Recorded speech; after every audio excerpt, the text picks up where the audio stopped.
So this is a good field to talk a little bit about the noxious weed law, which I think has probably been underutilized to manage certain weed issues. We have a noxious weed law in the state that lists a bunch of weeds that should not be allowed to reproduce, go to seed, or reproduce by other means. Palmer amaranth and waterhemp are both on this list, which means they should be prevented from going to seed and propagating both within fields, and also because you don't want that waterhemp or plumber to spread from that to other fields, because once you start to let it go in a situation like this, it's being spread by combines and other types of equipment and animals and things like that. So the way the noxious weed law works, and this field's been a problem for a couple of years, so the adjacent growers and the people in the community have sort of been watching it, and so it's an issue, and they finally, I think, are trying to implement the noxious weed law. The way the noxious weed law works is as somebody complaining, you go to the trustees, you have to submit in writing a notice that, you know, someone's not controlling a noxious weed, and then the trustees have to act and also send something in writing to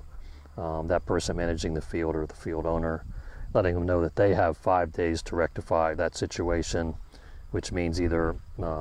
mowing or spraying or doing something to shut down seed production. So in the middle of this, that did happen here,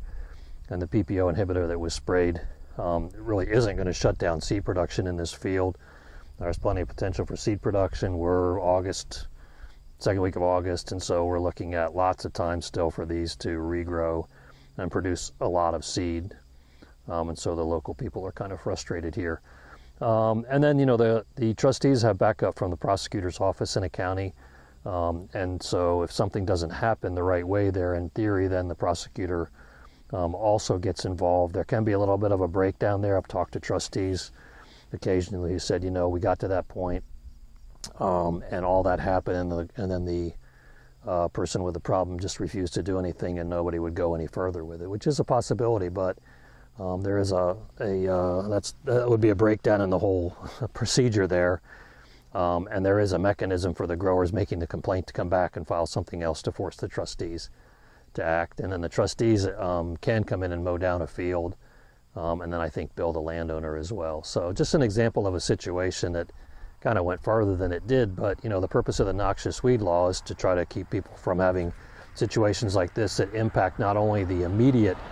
neighborhood, but also, you know, a broader area, because, you know, when this guy runs a combine through here and then goes in to other fields, he's going to obviously spread it. So this is how we have spread of water hemp going on.